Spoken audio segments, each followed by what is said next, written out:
Morning students, मैंने आपको बलवान कौन चैप्टर पढ़ाया था, जिसमें मैंने आपको बताया था कि बलवान कौन चैप्टर में आपको सबसे ज़्यादा ताकतवर कौन है, इसके बारे में मैंने आपको बताया था। सूरज और पवन दोनों के बीच बहस छिड़ गई कि दोनों में सबसे ज़्यादा बलवान कौन है। तो दोनों में बहस क्या छिड़ी थी कि सबसे ज़्यादा बलवान वो सूरज कह रहा मैं, पवन कह रही मैं, कि दोनों में मैं बलवान, वो कह रहा मैं बलवान। ओके, तो मैंने आपको स्टोरी क्लियर की थी, बट अब मैं आपको रिपीट करवा के उसके आगे की स्टोरी बताऊंगी। ओके, तो आपको स्टोरी बहुत ध्यान से पढ़नी है और ध्यान से सुननी, जिससे आपको कोई भी प्रॉब्लम ना आए। जो मैंने आपको स्टोरी पढ़ाई मैं उसी के आगे आपको बताऊंगी, बट जो मैंने आपको पढ़ाया है पहले उसे रिपीट करना होगा। ओके, तो आपने अभी तक पढ़ा बलवान कौन चैप्टर में आपने 5 पैराग्राफ्स पढ़े। ओके, तो अब आपको जो पैराग्राफ पढ़ना है उससे पहले जो आपने पैराग्राफ्स पढ़े हैं तो उसे आपको रिपीट करना है। ओके, तो अब आप स्टार्ट करेंगे चैप्टर आपका बलवान कौन, चैप्टर कौन सा 10। ओके, तो अब आप चैप्टर रीड करना स्टार्ट करेंगे। ओके, तो रीड करना स्टार्ट करें। Now start. एक बार सूरज और पवन यानी हवा के बीच बहस छिड़ गई। दोनों के बीच बहस छिड़ गई कि दोनों में सबसे ज़्यादा बलवान कौन। हवा को अपनी शक्ति पर घमंड हो गया था। दोनों के बीच की बहस बहुत देर तक चलती रही, लेकिन कोई फैसला नहीं हो पाया। कुछ देर बाद दोनों ने देखा कि एक आदमी कंबल ओढ़कर जा रहा था। दोनों ने देखा कि एक आदमी कंबल ओढ़कर जा रहा था। उसे देखकर हवा ने सूरज के सामने यह शर्त रखी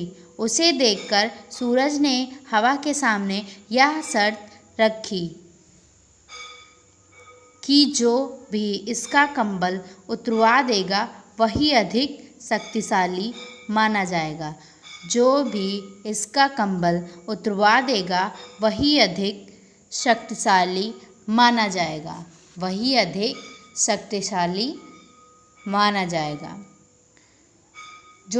कंबल हटवा देगा यानी उतरवा देगा वही अधिक शक्तिशाली माना जाएगा। सूरज ने हवा की शर्त मान ली। सूरज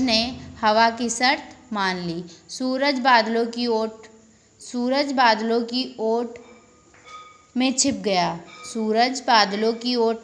गया और उसने हवा से अपनी ताकत दिखाने को कहा। हवा ने अपनी ताकत दिखानी शुरू कर दी। वह बहुत तेजी से बहने लगी यानी कि बहुत तेजी से चलने लगी। हवा तेज चलने के कारण उस आदमी को ठंड लगने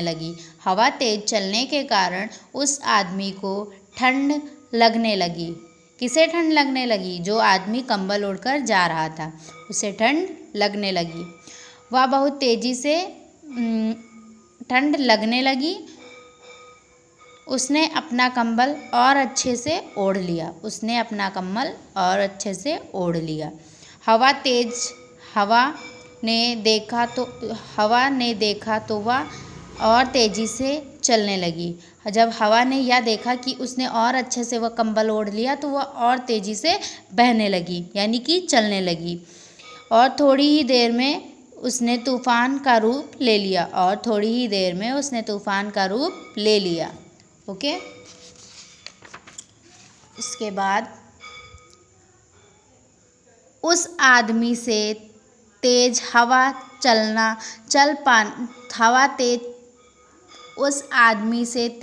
में चल पाना भी कठिन हो रहा था। जब हवा तेज़ी से चल रही थी तो कोई भी इंसान, जब आंधी तूफान आता है तो कोई उस आंधी तूफान में घर से बाहर जाने को सोचे तो जा सकता है? नहीं जा सकता, क्योंकि धूल मिट्टी आपकी आंखों में पड़ जाएगी। हवा तेज चलेगी तो आपके कदम आगे बढ़ेंगे ही नहीं।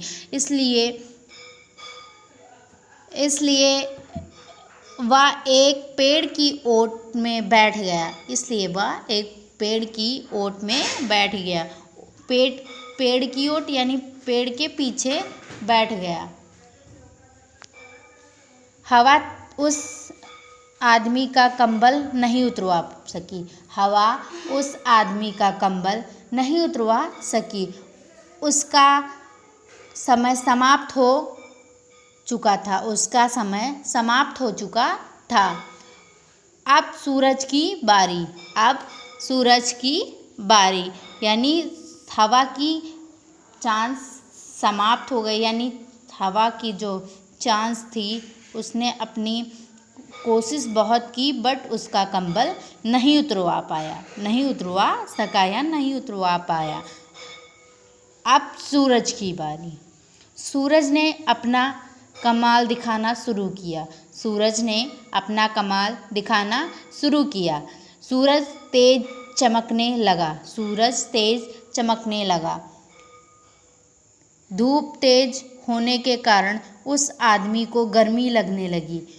हवा तेज चलने के कारण सूरज तेज चमकने लगा।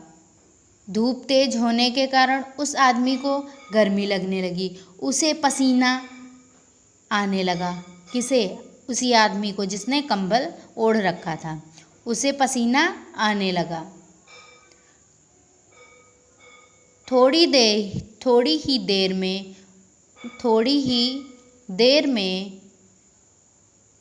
उस आदमी ने अपना कंबल उतार कर अपने कंधे पर रख लिया। थोड़ी ही देर में उस आदमी ने अपना कंबल उतार कर अपने कंधे पर रख लिया। अपने कंधे पर रख लिया।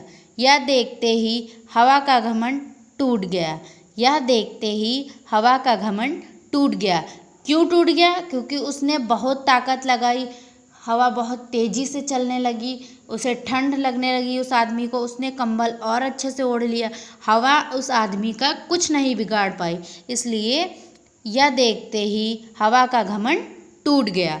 उसने अपनी भूल स्वीकार करते हुए सूरज से कहा कि वास्तव में तुम ही अधिक ताकतवर हो। वास्तव में तुम ही अधिक ताकतवर हो। किसने कहा?